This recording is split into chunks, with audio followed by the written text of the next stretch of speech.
Hey, this is me building and strategizing a $2 million a year business in public. Last month I made 139K. Next month I want to hit 167K. And the way that this works really is we start off by doing some Q&A where I cover questions from audience members and people that are posting on this very video and others like it. Then I do some daily stats. It's just where I kind of cover my Instagram growth and so on and so forth, my YouTube growth and the amount of money I'm making, whatever. And then finally, we'll do some actual live strategy. What I'll be doing today is I'll be building a website for one of my brands, just to whip it up pretty quickly, show you guys how I approach this sort of thing. But let's start with the QA. So that's not the channel. It's this channel here. Let's move over to community. I'm going to scroll all the way down to the bottom just because this is my little organizational technique. Man, my hair's poofy today. Okay, John at Large says, I never know if I'm getting it right, but at the moment I'm still focused on building up blogs and LI posts while dabbling on YouTube in the background, mostly as I have no social proof and I'm not the best at cold outreach. And I still haven't nailed my offer template. I suspect my efforts will take longer than others who aggressively use cold emails and DMs. Well, let's take a peek. How's the YouTube video going? Yeah, I think probably a lot longer, man. Listen, I'll be real. You got what looks like a lot of things going on this channel, like I think this is just like probably an outlet for you to express yourself initially. And then you started doing more YouTube content related to automation, as well as maybe some hashtag over 50 crowd, which I imagine is for people that are like over 50 that are getting into YouTube and branding and stuff like that, which I actually think is a great niche. And then you have a channel intro here. That's fine. Listen, I don't really think that this is the straightest line path to winning. If you want to make between, I don't know, $5,000, $10,000, $15,000 a month with something like this, you're probably going to need to do outbound outreach as opposed to inbound at this level, unless you have something just very inherently interesting about you, or unless you have some incredible offer or something that's just so dang too good to be true that just makes people salivate at the mouth just by looking at your thumbnail or reading your title, let alone actually clicking into the video. The likelihood that you'll be able to win at inbound in as short a time as you would if you were to do outbound is very low. So to me, outbound is always just the simplest, straightest line path to winning. My recommendation for you would be to try and nail your offer template. I was not the best at cold outreach when I started, that's for sure. And, like I'm sure a big chunk of what this hashtag here represents, I think a big part of what you're probably trying to show people is that just because you aren't good at something right now doesn't necessarily mean that you'll never be good at it, right? It's just a matter of time under tension, effort, and so on and so forth. So yeah, I wouldn't allow that to be sort of like a limiting belief. I wouldn't allow your social proof to be a limiting belief either. I would just start sending outreach. And by the way, I think social proof is much more important inbound than it is outbound anyway. So kind of doing some of my arguing, I don't know if I'd call it arguing, discussion points for me there. So that's what I would do in your case, John. I know this isn't a question, so I don't know if you wanted me to comment on it like I did, but hopefully that makes sense. Okay, investment idea 5873 says, bro, I really care about you a lot. Thank you. I get so much value from you. Can you please make in-depth video series for an AI voice agent for the beginner to advanced using VAPI and then retail AI? Then show it on different niches because there are very few tutorials on the internet people that give in-depth courses. So it'd be great if you could make this series so we don't have to see any more videos. I didn't comment on your main channel because there might be so many comments. Thanks. No problem. Yeah, I mean, like AI voice agent series would be pretty cool. We are just getting to the point where the technology is good enough that we can realistically do something like this. So yeah, why don't I ponder what an AI voice agent series would look like? And then if it's good, if it's something that I think that I can deliver at higher quality than other people, and it sounds like you are convinced that I can, then I'll add it to my queue and I'll make some videos. Don't know for sure though. I don't want to like 100% commit to you or make a promise I can't keep. But yeah, they are just right now getting to the points where you can realistically and feasibly deploy them. Zane says, my therapy session, thank you. Preston says, hey, Nick, awesome stuff as usual. I have a couple of AI automation retainer projects for CPA firms. Nice work. I've been working with and targeting mostly small firms thus far, 1 to 10 people. Nice. So they're not willing to shell out large amounts of money at this point. Okay, I kind of get your idea there. Any advice on pricing strategies for the retainer services? Let's see.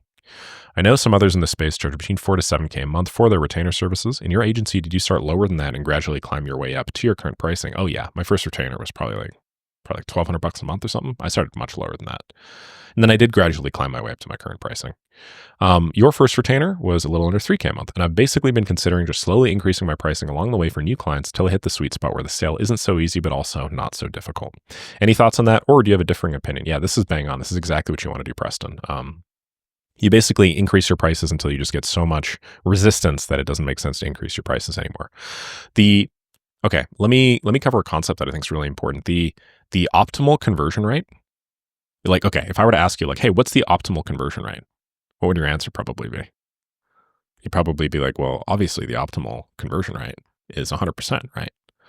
No, the optimal conversion rate is not 100%. If you're at the point where you put an offer in front of 100 people and all 100 of them say like, yeah, that sounds great, I'll pay. Odds are you could be making way more money if you took a couple of hits to this on the front end. Why? Because this is how much money you actually make. Okay? This is sort of like the dollar equation. Dollar equation is your conversion rate times the amount of money that you are charging. So conversion rate times fee. Okay. Now, if your fee is very low, obviously your CVR is going to be pretty high. So in this hypothetical example, let's say you are selling your monthly retainer for $1.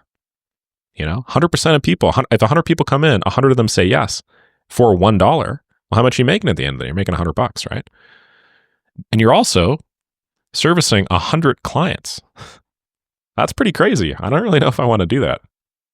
Okay, let me show you the other side of this hyper-exaggerated example. Let's say your conversion rate is actually just 1. So out of 100 people you talk to, you get one of them. And then, I don't know, you charge $10,000 for this. Well, maybe even more. Let's do like $25,000 for this, okay? Well, now, if you think about it, you are making $25,000. And what is the exchange? Well, you're servicing one client, okay? So why do I do this super exaggerated example? Just to show you that in this case, you are doing 250, you are making 250 times the money for 1/100th the work. Okay. Now, in reality, what this is what's called an optimization problem. There are many optimization problems in business. This is something that I'm really, really thankful for a university for, because it helped me think. I took some like math courses for calculus and stuff like that. And it's not that calculus isn't, the optimization problem part isn't calculus, but they just like made me think about it in terms of stuff like this. Basically, okay, as your price increases, so let's say this is, I don't know, 1K. Let's say this, and I'm just going to put a number out here. Let's say this is 5K. Let's say this is 10K. Basically, what happens is, as your price increases, when it's low, you get a lot of people saying yes to you, right? So your CVR is very high, but then your conversion rate times the amount of money, the price, actually is pretty low. Like it yields a pretty low amount. So in our hypothetical example, I don't know, maybe this agency is at 100% conversion rate for a 1K offer. They're making 100K, okay? As you increase the price, what happens is there's some hypothetical maximum where the price times the conversion rate. Like the price is high, the conversion rate hasn't reduced proportionally to the price going up. And so you actually end up making a lot more money. So maybe this business all of a sudden is now making, I don't know, $1 million or something instead. Okay. So it's 10x the growth for a 5x increase in price, meaning that the conversion rate hasn't gone down by a factor of 2 or something like that. That's the way the math works. So why do I do all of this? To show you, just because I think it's important, Preston, for everybody here to get that you're doing great. You're basically, what it sounds like, you're probably somewhere around over here. So if you just push the price up a little bit, and obviously make sure your services are good and make sure that whatever you're providing is like solid, you're going to go up this. So you're actually going to make more money for the same amount of work. And all of this is for the same amount of work, hypothetically, okay? So you're going to make more money per unit work. So your strategy is basically exactly what I've done. It's what exactly everybody does. If anything, you should try increasing your pricing even further. Alex Hormozy, I think, says the ideal conversion rate was, I don't remember for sure, but I think it was like 30 to 40% on high ticket services. I think, retainer for like, 3K a month with an average churn of, let's say, 5 months, 15K. I think 15K qualifies as a high ticket service. So your ideal conversion rate is probably 30 to 40%, meaning that, if hypothetically your conversion rate is, I don't know, like 60% here, and right now it's like 50%, you'd actually make more money if you go to like 40% by increasing the pricing. Supply and demand, right? When demand, aka price, goes down, typically the number of people willing to say yes to you, aka your supply, goes up. So hope that makes sense. Okay, Vibev says that was interesting. Thank you. Much appreciated.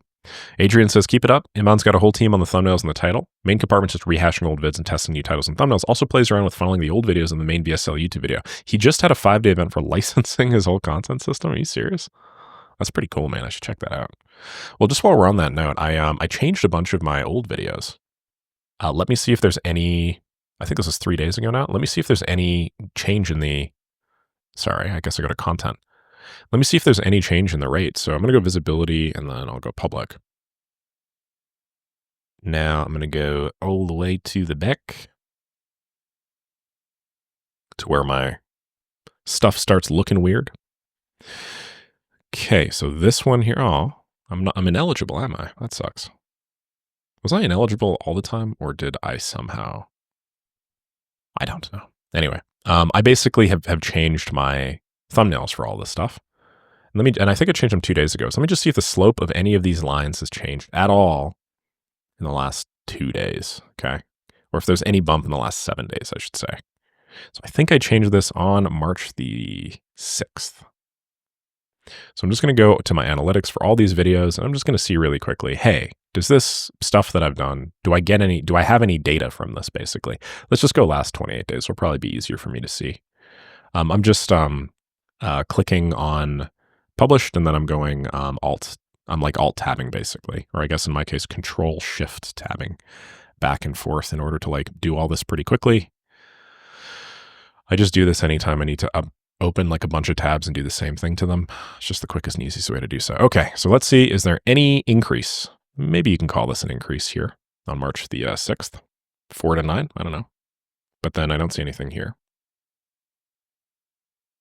Not really. This is interesting. Maybe this is. I mean, this. We were really low here now. Ooh, this is cool. That's neat. This looks pretty neat.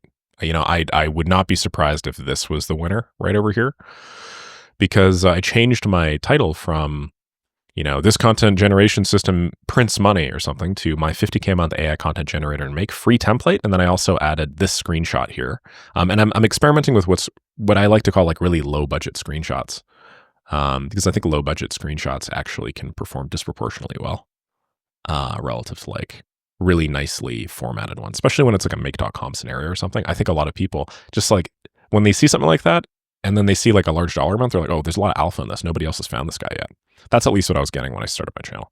Anyway, Your Impact Investor says this might be the best outreach tip I've ever heard. Thank you. Everyone worries about links and cold emails. You want to balance copy, quality, and personalization to send fewer higher quality emails over blasting junk. Nice work. My Advertising Plus just got their first paid client. Quick question. When it comes to automation, what's one common mistake you see people making when they try to automate their business too soon? It's sacrificing opportunity cost. So it's sacrificing growth for savings.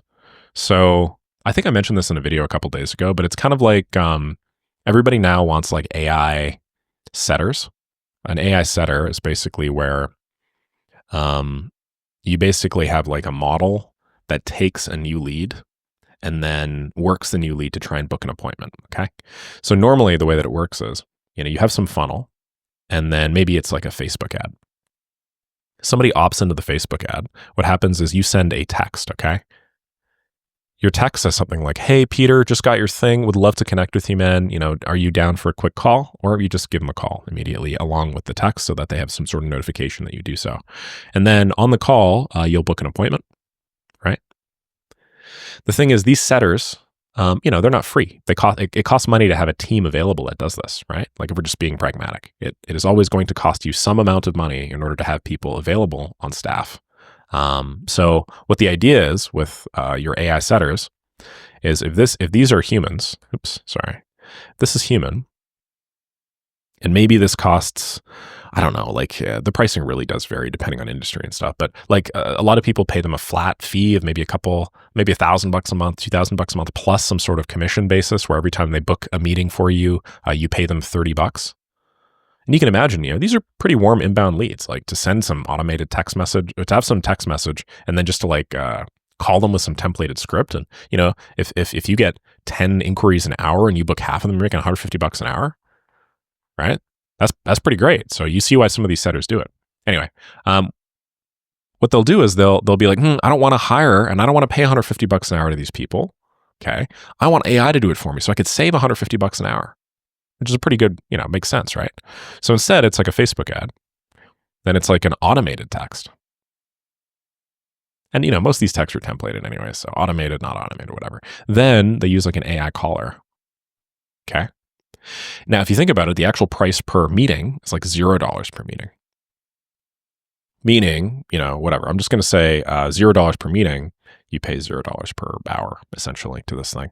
Let's not think about it in terms of hour. Let's think about it in terms of meetings. Okay. So now, hypothetically, let's say the product that you are selling is a $10,000 high-ticket program, which is what a lot of people are selling. $10,000 usually over the course of a year, right? It's about $800 a month.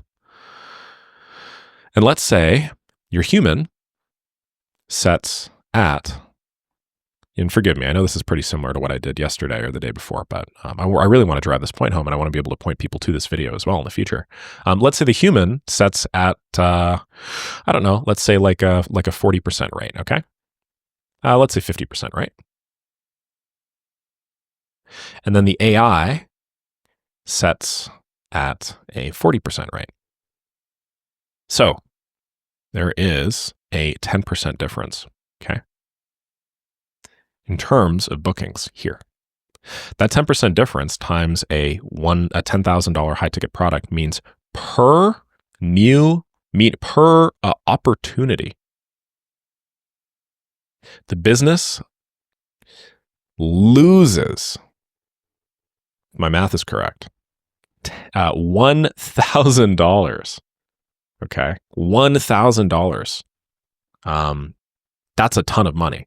So what did you gain? You gained not having to pay somebody $30 per meeting. What did you lose because your model is just a little bit worse than a human being? You lose $1,000 a meeting. The TLDR is be very, very careful if you are looking to automate the top of your funnel, because the first customer touch point with you is so important that, generally speaking, if you're going to put work anywhere in your business, okay, humans belong at the front end, basically. And if you think about it, as technologies get better and better, the value a human will place on talking to another human versus a model or something is probably going to go up. So that's the biggest mistake that I see people make. Hopefully that makes sense. Okay, I'm gonna cap it there just because I think I've responded to like 5 or 6 or 7 questions or something. I had a really interesting idea the other day. If I respond to 5 questions a day, and I do that for a full year, I will have personally responded to 1,825 questions. If you guys look at 1,000 True Fans, which is this methodology where it's a thing written back in 2008, but essentially it's this idea where like, hey, in order to really crush it online, you don't actually need 1 million followers. You just need 1,000 people that really like what you have to say. They're willing to pay you a few bucks, $50, $100 a month or whatever. If you think about it, like I'm going to have at least 1,000 True Fans every year that I do this, maybe even more if I increase the rate at which I answer questions. I don't know if I will though, because I like how much detail I can go into. So that's kind of neat. I'm just passively gaining another 1,000 True Fans. Fantastic. Super exciting. I like it. Okay, let's do my brand stats here. So first of all, my daily updates channel, which I love to see the growth of, is not growing a lot. We had 23 followers in the last 24 hours. That's okay. Takes quite a lot of commitment, I want to say, to listen to me yap every single day and see my stuff in the lost, I think. See my stuff in the feed 24/7. So my inclination is I'm probably going to be losing some subs.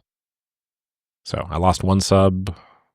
Okay, I'm actually not really losing too many subs at all. I thought I'd be losing way more. I thought people would see me every day and just start getting pissed off at me. Yeah, so I've lost 3 subscribers since I started this channel. That's neat. Okay, well, anyway, That's cool. So that channel obviously grew by what, 23 or something. This channel, my main one, let's see how much it's grown in the last 24 hours. 341. Nice. If I just average out my growth, let's do since I started posting more consistently. On the bottom right-hand corner, I can just go average. It's 315, right?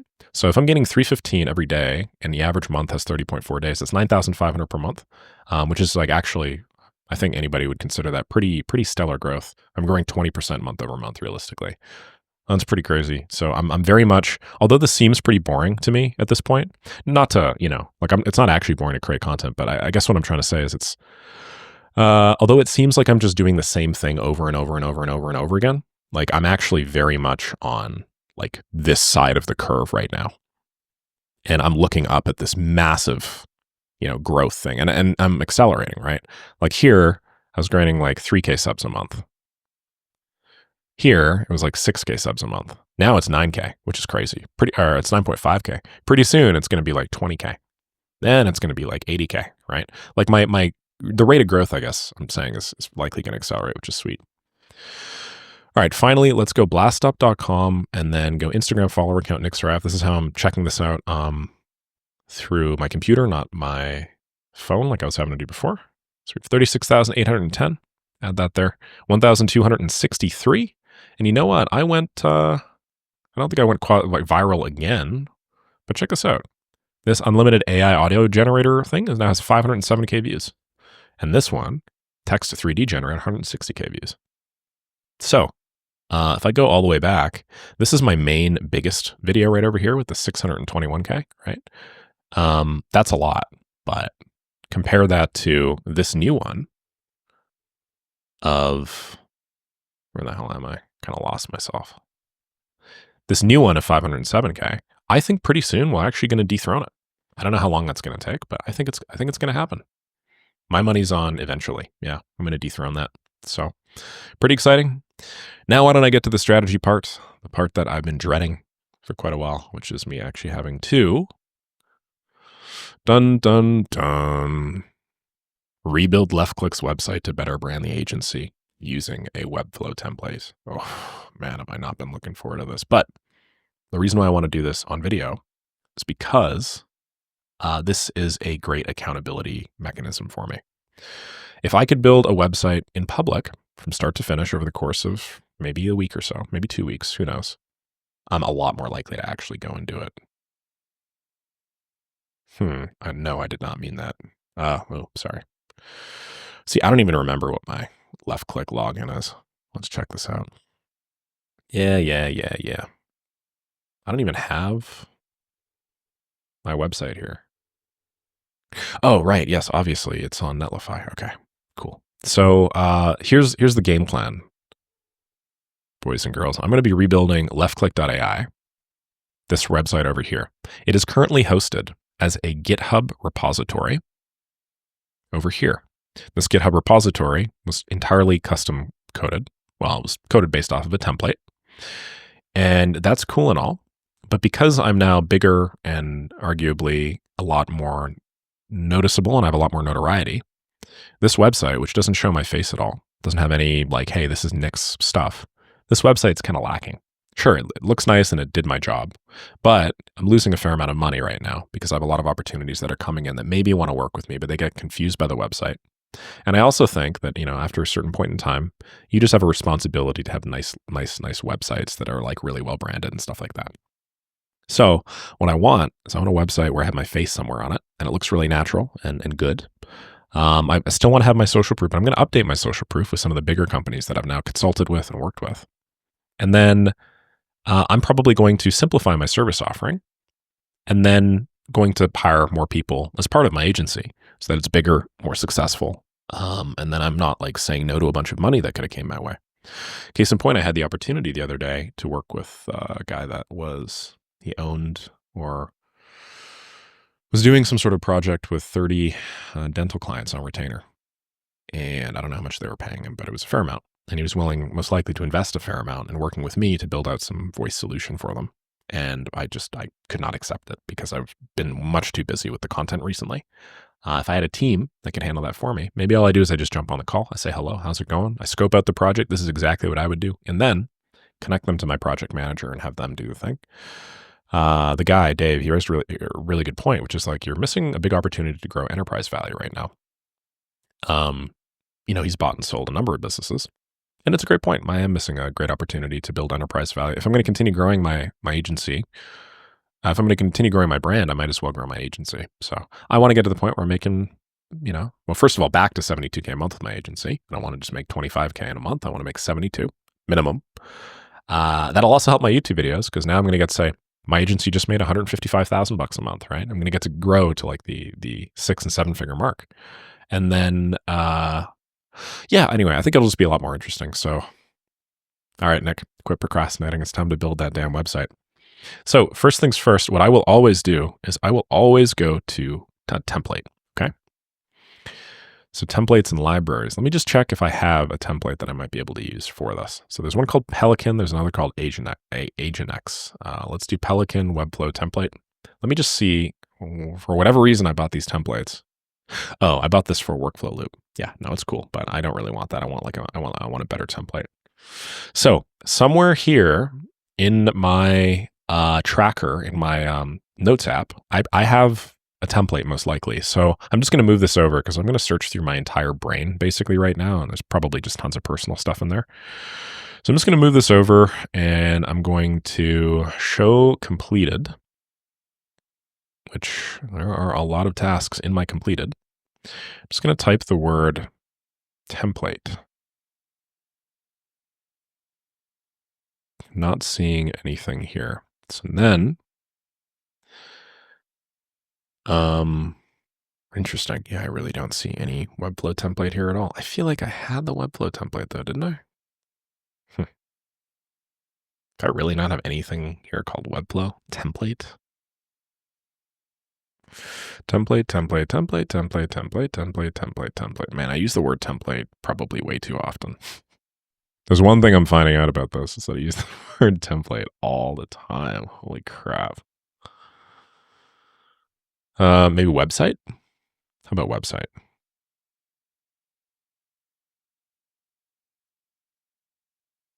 Yeah, I'm still not seeing website. Maybe agency? I'm looking for stuff with notes about my agency. All right, well, I clearly don't have it, so let's just quit the bullshit and let's actually go and find myself a new template. So I'm going to go over to templates here. I'm going to start with portfolio and agency. There's technology, blog and editorial, maybe blog and editorial and portfolio and agency. And what I'm looking for is I'm looking for some way to get my face across without it being like super designy. I don't want it super designy, but I definitely need a spot for my face. And I'm going with a template as opposed to like paying somebody to make a website for me, because I already have enough website design experience to like know what looks good and what people are going to like without necessarily having, and then I also don't want to like deal with the bullshit of going back and forth with somebody. And it's not that I don't want to spend the money on it. Like I could spend $5,000 on a website in 5 seconds. That would do basically nothing to my margins. But I really don't like working with people on something that is just so personal. I mean, like if I'm going to spend time doing anything, I feel like I should spend time on like how I'm represented branding wise, Okay. So clearly the personal portfolio and agency stuff, I'm not really seeing a lot. Maybe instead of newest, maybe I start price high to low. If I could save myself, an hour scrolling through templates, based off cost instead, and I end up spending an additional $50, that's fine for me. Listen, I'm seeing a lot of stuff that's nice, okay, for sure. This is okay.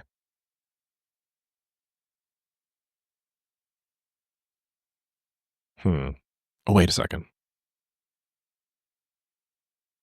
If I just go Webflow. What if I went Chrome history and then search Webflow? Maybe I could find the last time that I searched this up. Philip, e-commerce. Oh, fuck. Oh, man, this is totally it, wasn't it? Yes, okay, never mind. So instead of me having to do all this, I'm just going to go back to my history and find the other templates that I liked. So I think the one I liked the most was this one here called Philip. Now, this is like an e-commerce sort of page, I think. What I'm going to do is I'm just going to go to the demo, the live website. And I have a bunch of different pages here. So I'm going to open up this one. Then there's about me, blogs, UI, UX design. Cool. Here's the pricing plan. Perfect. Okay. So this lady, Philippe, I don't know, this is probably just a demo image, but this is probably what it's going to look like. I'm thinking, you know, like I'll still call it left click, but then my face will be here. And it's just going to be something nice, like, you know, something like not her looking really serious. I'm obviously going to be happy and wearing a nice shirt and stuff. I'll be smiling, and then talk about what we do here, which is, you know, growth systems for B2B founders, probably. Okay. Growth systems for B2B founders. And then over here, instead of me, like, this is just a little too presumptuous. One thing I hate about designers in general is like, I don't know.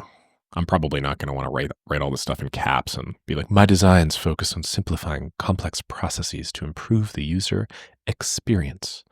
You know, I'm not going to do any of that. I'm actually going to write it benefit focused. Maybe I'll just get rid of this stuff. Like, I don't want it to be over. Maybe I'll reduce the font size of this as well. Okay, so instead of about me, we're going to start with some portfolio stuff because that's ultimately what makes a ton of money. I like this look. So this is actually a services template where you click a button, you go to the services. But if instead this was a portfolio, right? Kind of fits my whole thing in no fluff. So this is me, really great shit that we've done. And then it's just, boom, you know, $83 quadrillion for this business, 95,000 donors for this business. I don't know, right? And then there's just like 4 right off the top. I remove this experience section because that's not really relevant. Then I just get a ton of testimonials. Yeah. And then underneath that, maybe I do like a quick little write-up or something where I get information from my site and I just source it one for one. And then there has to be a pricing section somewhere here. Doesn't look like it's here. Right there. And then I'll just say package options or something. We'll go monthly pricing, and then we'll have all of this. We'll have like one-time projects start at like $5,000, so minimum 5K, something like that. And then we'll have some like ongoing fractional COO service where I put all the benefits in. Okay. And I'm going to do it all on one page. So it's not going to be super complicated. It's not going to be a million pages. I don't care about the SEO. I'm not driving people here through SEO. I'm driving people here directly through my organic brand. I'm going to go bold, big. And then I'm also going to make sure that this looks good on mobile because I've made that mistake before with templates. So just go over here. And I did look at this, but I just want to be abundantly clear. When you go to left click, the first thing you're going to see is my face waving at you with some little message creating since whatever. And it's going to be like, you know, straight to the point. When you click on this button, you're going to click on this button because you're going to be linked to it because I said, hey, do you want to work together? Basically. If so, click this button. So when you get on here, it's going to be like, you know, let's do a project or B2B systems for growth systems for B2B founders or whatever. Then it'll be my face there. And then you can just immediately click the let's talk before you even scroll down. It's still above the fold, right? Which is what we want. Okay, so that looks pretty good to me. What's that navbar look like? Yeah, all right, it's not terrible. Cool. I don't know about the colors. I'm probably going to swap them up, whatever. And I'm definitely not going to have these AI-generated chairs, as interesting as they are. It's cool seeing how much AI image generation has just completely and utterly changed web design, you know? So, okay, so where is this template? Philippe? Nope. How do I buy this thing? Can I buy this thing, please? Purchase. Oh, these guys have a bunch of other ones. Let me just really quickly check them and see if there's anything else I might like more. No, I'm not really liking anything more. I guess it's not terrible. I'm probably going to go with I'm just going to go with the Philippe. It's $79. Easy peasy lemon squeezy. Let me just move this over. Well, can I just pay without exposing anything? If I just pay, can you just automatically bill me? Automatically bill me? Yeah, we got it. We got the automatic billing. Awesome. I've been trying to rack my brain about how to like hide billing related stuff, and from people that are watching me. I don't want to obviously expose my credit cards. The transparency stops at me exposing the whole credit card. Uh, but yeah, I was thinking I was just gonna like have to move stuff off of my page, but I'm not gonna have to do that. So purchased, please. Philip, please. We're gonna call this left click rebrand. Perfect. I like that green color a lot though. It's got to be like my favorite color ever. I think that just men have this button in their brain that just gets pressed when the background is green and sexy. Okay, so what has Webflow done since the last time I was on it? When you're a designer or developer marketing, these new changes help you use Webflow faster. Should I see what's new? There's a tab menu now. Okay. Contextual actions, 1, 2, 3, 4. Okay. I got to relearn like everything again for like the fifth time probably. Okay, so in Webflow, the thing with the little house next to it is obviously your main page. So this is my preview page. So it looks like the preview page is just what I was on a moment ago when I clicked the specific thing, which is fine. That's cool. And then I have all of the packages and stuff. So obviously I'm not going to use this, right? Hold on, there's some file. Figma source file included. All right, I don't really need that. So realistically, what I want this home page. This is going to be like my real home. Okay.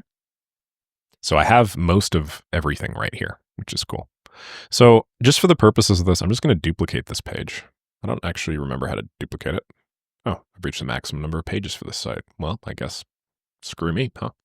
Am I going to have a blog? No, I'm not going to have a blog. So why don't I just remove this page? Goodbye, sweet blog.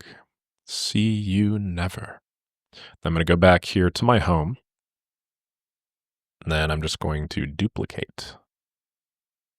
Okay, why am I still at the maximum number of pages? I don't get this. Can I not duplicate my page even though I don't have a blog anymore? Well, that sucks. All right, well, whatever. That's cool. I guess I'm not going to worry about it because I technically do have the template, so I can just reinstantiate a website if I need anything from there. So let's get ourselves some quick wins. Quick win number 1 is all I really want to do is I just want to rearrange this website so that it's first of all, it's not this design bullshit. It's like stuff that actually works. So I think the way you do it in Webflow, if I remember, okay, so P was for pages, Z was for navigator. What other stuff am I going to need? Components? No, I'm basically not going to need any of this except for Z and P. Oh, and maybe plus. What's that? ZPA? Okay. So Z is like the construction of the website, and usually the templates are broken down into sections, okay? So if I click on a section, I navigate to the specific section, and then you see this is a little blue outline, right? So this section down here looks to be the section that has all of my case studies or my future case studies. So what do I want? I want it below this section here, which contains the main part. So I'm just going to drag it up. So now I've rearranged this website. The top now is still the same, but immediately underneath, I'm going to have my quick wins. Cool. What else do I want aside from my quick wins? Let me just zoom out this a little bit because it's hard to see. Well, I want the quick wins.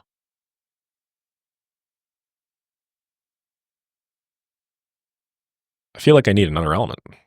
So I'm just going to go see other pages and see if I can get an element. This is cool. I like this. I like this section. So I'm going to go to Z. I'm going to Command C. So I'm going to copy this section. I'll go back to P, go back to my home, go back to Z, where there's this page wrapper, and I will paste in my new section. I'll move that section underneath this section. So underneath, nope, don't do that. There we go. Underneath this section. And then I don't need this picture of myself. So can I just remove this completely? Yes, I can. Cool. So what are you going to see the second you get on here? You're going to see a bunch of case studies. And then you're not going to be able to scroll to the case studies without also seeing just a ton of social proof. Now, my social proof is going to be pretty big because I have now driven many, many millions of dollars of growth for companies. I'm going to need to figure out what that social proof is, obviously, but I'll deal with all that stuff later. That to me looks pretty solid. Okay, that's good. This section down here with the 3 tabs and stuff. I feel like I should probably center this, shouldn't I? No, that just centers the text. How do I do this? Yeah. Okay. Maybe I'm not going to screw around with the design just yet. I'm going to see if there are any other elements here that just do that for me automatically. So obviously the testimonial section is going to be something we will eventually need. Services, that's fine. Let's go to works. My works. My contact. Contact looks really nice, honestly. Damn. That's a sleek ass contact. Pricing, right? We're going to need the pricing. So let me just like drag this in right now, right? So I'm going to go to Z, page wrapper. This is the pricing section. I'm going to copy. I'm going to go back to P, home, Z, page wrapper, paste, Command V. Now I have the pricing section in as well, which is cool. This big image thing, like I don't know, man. I don't really think that this is necessary, personally. This section's fine, but this big thing, where am I right now? If I click this, I go to this section. So if I get rid of this, how does my website look now? Not very good. Okay, so just trying to think of it from the customer perspective. Get on here. You see all this. You know that there's something else because the section has a different color. That's fine. So you start scrolling down. And it says, like, you know, all the crazy shit we've done. You have this now. You can click on them. We'll go to some specific formatted page, which I'll cover. No, I think this section should be above this, honestly. Yeah, this section should be above this. What did I do? Right. Yeah, I think this section should be above this, and then we should also have some, like, it should just be insane. Just rock your socks off, you know what I mean? Just, like, ridiculous. Ridiculous levels of social proof here. You should log on here, and then immediately you should be like, $8 quadrillion, you know, 5 million followers across blah, blah, blah. Or I could make this my logo section, couldn't I? Yeah, I don't think there are any logo sections here, to be honest, which kind of sucks. So I can't just copy and paste that from this. I'd probably have to copy and paste it from another website. Also, I'm going to need to find a way not to right align everything here. But yeah. And I could also go very contra to like most other people and just make this really short, right? So you have me here. You have the stuff, the super big social proof. You have the really cool projects we've done. Maybe you have the really cool projects we've done. Then you have the really cool social proof. Then you have some testimonial section with just people that are huge and that make tons of money. So where would this be? Oh, it's a testimonial instance. Oh, I see. Then maybe you just get this big testimonial slider. And I think there are 2 or 3 testimonial sliders I can pick. And then maybe down here we could have some elucidation of services. Like I mean, this doesn't matter. I just get rid of that completely. Who gives a shit about that? All right. This looks pretty good. Like I am going to have to design all of this, right? But just as like a bird's eye view Lego block of how I want my website to be. Yeah, I think this is going to give me everything that I want. And I can always copy portions of sections, right? So this little about me section, I could copy this and stick this above the case studies if you want to, like, you know. I mean, it wouldn't look exactly like this, but if I just click on Z here, this container, and then I paste this in underneath, right? Like I could do something like this if I wanted to have like super bold text.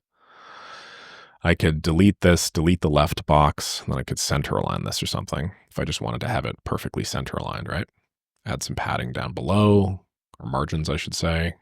Make it look very sexy, and I could go down to what we want, mobile, which is 5. I don't know if I'm going to need to do that because there's already a write-up over here, right?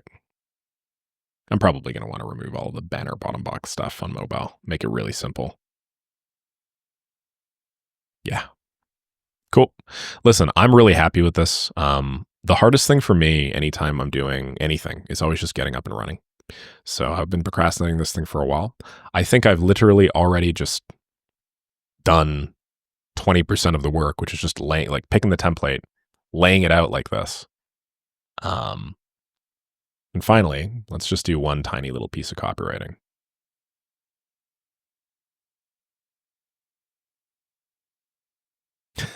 Nice. That's my website in a nutshell, ladies and gentlemen. Don't know who the hell that is, but maybe they work with me. Who knows? Yeah, so that's the hardest thing for me, just getting up and running. I'm glad that I did, so I can kind of check that box off for today and say I am actually now in the process of doing my work, and then moving this forward. Because as you saw, I picked that template back in like January the 31st, right? So that was like a month and a half ago. I've just been sitting on my hands. I basically always find a way to make something else a priority aside from the agency work, which is unfortunate. And the reason why is because I just have like a stable book of business at this point. There's just no real reason for me to be like, oh, like what a new business. It's like, no, I make way more money now with the content stuff. So I should obviously dedicate my time to the content stuff. But, just to be upfront, like in business, a lot of the results that I've gotten have been from things that I don't actually immediately consider an ROI right now. So as long as I do my daily ROI activities, which in my case, this YouTube channel, my main YouTube channel, some Instagram stuff, my community and whatnot, I would be saying no to a lot of future growth if I didn't, like allow for the serendipity of having a nice, beautiful agency website up with a funnel and like team members. So yeah, that's my thinking. Hopefully that makes sense. And who knows, maybe I'll look back on it in 6 months and be like, did you really just spend a whole 5 hours designing your agency website, you moron? Have a lovely rest of the day, everybody. I'll catch you tomorrow.